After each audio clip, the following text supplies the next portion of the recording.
The Cheating Death Podcast is a comedy information podcast containing information about everything and anything under the sun, provided and distributed objectively. We are not religious, nor we are political. We are merely litigious and completely analytical. Your discretion in this matter is advised.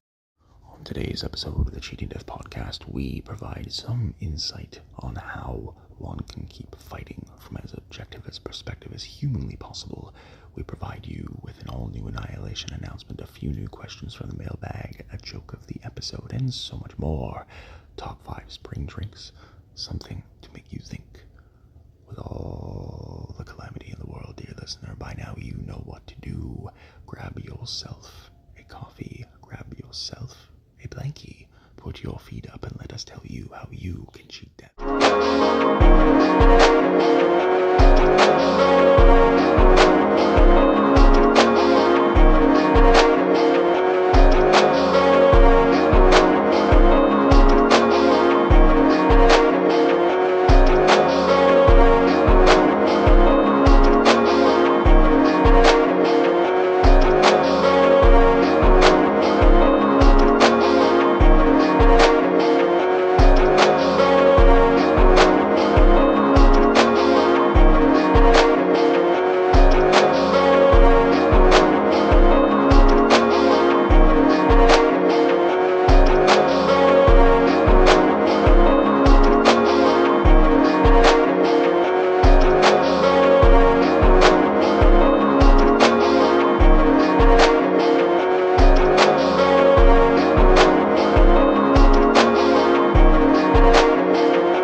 This is your news anchor, the Cleric of Chaos, and this is your Annihilation Announcement. Ladies and gentlemen, global catastrophe is not imperatively evil. No, it is a byproduct of the actions of apathy. We need to take into consideration exactly how long it has been since we have been able to look at ourselves in the mirror and not feel completely stressed out over every aspect and element of our lives, and the amount of people and whom are experiencing this is only climbing. The wealth gap is widening, the social gap is deepening, and the concern for our fellow man is soon to be going out the way of the window. What we need to do is we need to work on being the best people we can possibly be, move forward, fight, and stay strong within each other. Do not let them divide you. This has been your news anchor, the Cleric of Chaos, and this has been your Annihilation Announcement. Willkommen, meine Freunde. Guten Morgen, guten Tag und eine gute Nacht. Ist deine Reisende und deine Ausländer und deine Allesfresser, deine Cleric of Chaos. And today, we are aware that spring is in the air, the scent of the humidity finally starting to reach the skies and float down to the ground, deep within the souls of the afflicted, of the sad and the depressed, who have been getting through this winter day by day, step by step, piece by piece. Your penance is near. Your reprieve is fairly close at hand. Now, if we take into consideration just how long this winter has felt, dear listeners, it feels like we are at a standstill of sorts. We understand that as each year of this decade has passed, things have only become more and more arduous. How is this, you ask? Well, as 2020 rolled around and the pandemic hit, second week of March, everything around the world shut down. It took with it not only the goods and services of places that would normally have been open. No, it took the souls of those who had routines. It took the lives of those who had illnesses. It completely changed the way a lot of social functions work. Yet, here we are, looking back, and still not really understanding or seeing exactly how and or why this all came to be. We take into account and consideration exactly how much it incapacitated the population, but the one thing that people are mentioning as it pertains to the fallout from the pandemic, the global disruption, the social isolation, the long-term illnesses in some people, is that some people are giving up a lot easier. Some people are throwing in the towel when normally they would be people in who would never, ever relent. How and why is this? Well, there's a couple of reasons. One, the soaring cost of living. You take into account anywhere virtually in North America right now, a lot of Europe hasn't been hit with as much. However, their inflation rates are still incredibly high. North America is in an economic and a social disaster right now. It has been for the better part of the last 3.5 to 4 years.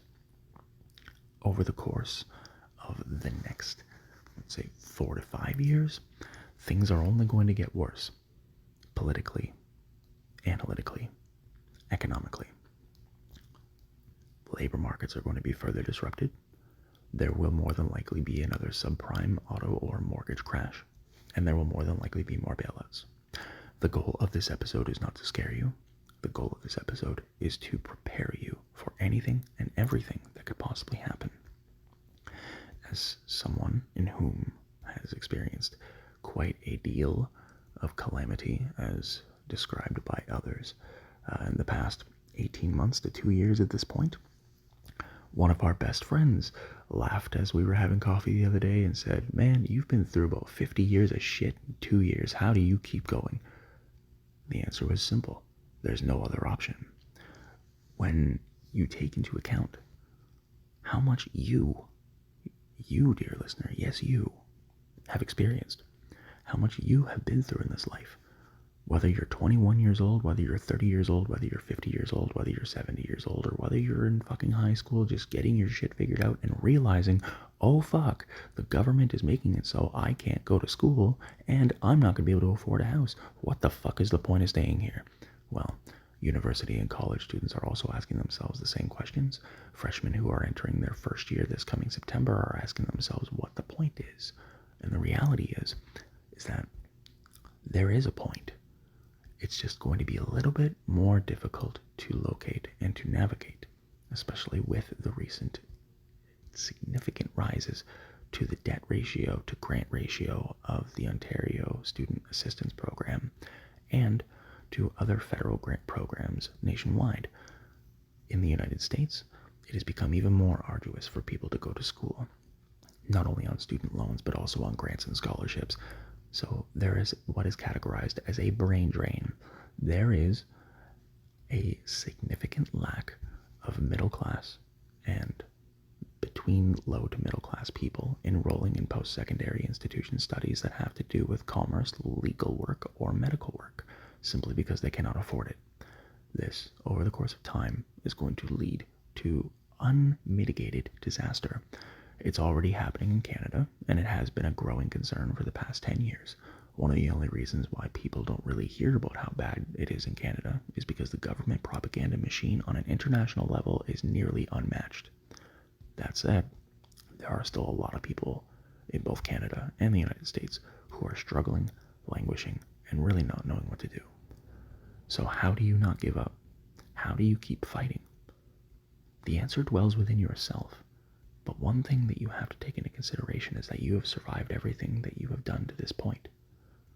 In order to survive the next calamity, the next obstacle, remove yourself from the situation.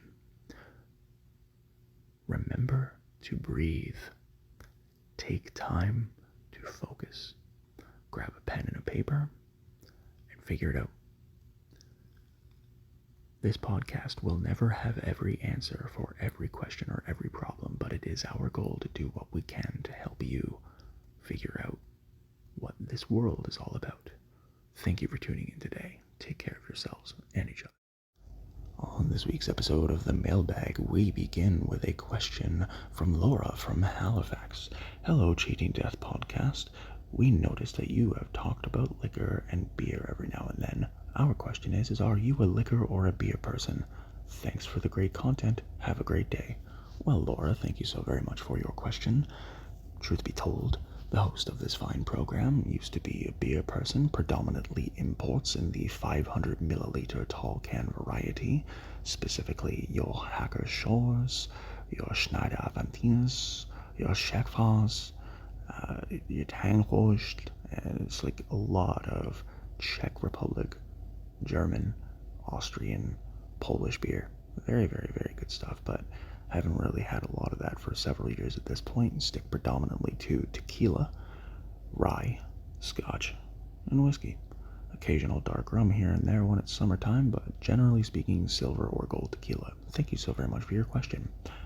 Our next question comes to us from Harold, who comes to us all the way from the southwest, all the way down in Long Beach, California. Harold asks, Hi, Cheating Death Podcast. I noticed that you said you lived in California before. What is your favorite time, and is there anything in particular that you would like to mention about that time? Love your recent episodes about psychopaths. I have a lot of them in my life. I hope you have a great day. Alright, well, Harold, that's tremendous on both notes. I apologize that you have a lot of psychopaths in your life, but let's take this into account. The fact that you have been able to identify them means that you are one step ahead.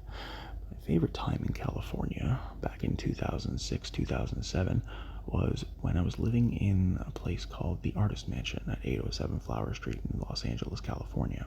Spent several months there trying to get gigs, working on artistic visual pieces, fine-tuning my capability of being able to figure out how instruments worked, and there was a great deal of lovely food around the area. So if I had to really pick one of the experiences, it would probably be when we went out to Mulholland Drive and hung out with a friend of ours until 4 in the morning, and then we went down to Skid Row and grabbed ourselves some food and went back to his house and just hung out for 3 days. Thank you so very much for your question, Harold. And our final question of the mailbag is coming to us direct from Young C, who comes to us from Boise, Idaho. Hello, Cheating Death Podcast. I just want to mention that you have a very fun voice and a very interesting demeanor. Do you watch a lot of stand-up comedy? If so, what is your favorite stand-up comedian? Wow, well, thank you so very much for the question, Yangtze. Really appreciate that. To be blunt, I love stand-up comedy as much as watching a television or a video film, whether it be a movie or whether it be a regular scripted sketch com. I love stand-up. It is tremendous and is actually one of the favorite elements of stage performance that I do personally. And I'm personally inspired by Christopher Titus, Dave Chappelle, and George Carlin. Those would be my top 3. I can't put one of them over the other, but they inspire not only my work, but also a lot of my worldview, and basically just to not trust anyone. Thank you so very much for your question, Yangtze. I really appreciate it. I hope Boise is treating you well. That's all for the mailbag this week, ladies and gentlemen. If you have a question that you want to send us, feel free to email us at thecheatingdeathpodcast@gmail.com. Today's joke of the episode is brought to you by the Cleric of Chaos. Eons ago, it was proposed to me that my mother said I should be more positive. And I said it's easier to be positive at funerals. At the top of today's episode, we promised you a list of our top 5 favorite spring drinks, so without further ado, let us dive right in. Coming in at number 5, we have a Starbucks Iced Venti Shaken Espresso. Coming in at number 4, we have Maker Bean Iced Mocha 24 ounces. Coming in at number 3, we have ourselves the Blue Raspberry 7-Eleven Slurpee. Coming in at number 2, we have ourselves the delicious Black and Lemon Iced Tea. And of course, coming in at number 1, We have everyone's favorite, the chocolate milkshake. What is your top 5? Email us at thecheatingdeathpodcast@gmail.com. We ultimately take for granted everything that we are taught as children when it comes to the subconscious element and the subliminal context of the media and of the information that we consume. The indoctrination that we receive at educational levels is at all-time highs when you take into consideration the overall intrinsic values, whether it be liberal, conservative, Republican, or Democrat. Those who control history control the course of time. Now you see, when it comes time to figuring out exactly how we got into this mess in 2026, we need to identify what led us here. Apathy, concern, and also an understanding that we thought we knew who we were voting for. Ultimately, at the end of the day, there is nothing more that we can do than try to make the best with what we can and move forward in a way that we had not conceived previously. Thank you for tuning in today. Take care of yourselves and each other. The Cheating Death Podcast is brought to you by Nacht dem Leben, CRDVC, Cleric of Chaos, and where you can find all podcasts on all platforms. We'd like to thank Ransom and Hunter Collins for their recent support to the Buy Me a Coffee Fund, and as well as Carol to her recent support to the Injury Support and First and Last Moving Fund. If you'd like to support the program, you may do so with a one-time gift at any of the links in the episodes or podcast description, or with a monthly subscription to our Spreaker or other profiles. If you would like to follow the friends of the program, you may do so at the links in the podcast and episodes description as well. Follow us at youtube.com/@clericofchaos, like, share, and subscribe, and follow us at Twitter at twitter.com/clericofchaos, twitter.com/weallcheatdeath, and youtube.com/weallcheatdeath. If you or anyone you know is experiencing psychiatric or psychological duress, emotional distress, or domestic violence, please call one of the toll-free numbers listed in the podcast and the episode's description as well. You are not alone. If you or anyone you know is looking at adopting a playful puppy or a cute kitten, please visit your local animal adoption rescue center. And remember, dear listener, your life is not a one-trick pony. There is no easy way, and there is no set list of circumstances that you can follow that will lead you to a guaranteed victory. Do your best. Remember, we're here for you. We're pulling for you. We're all in this together.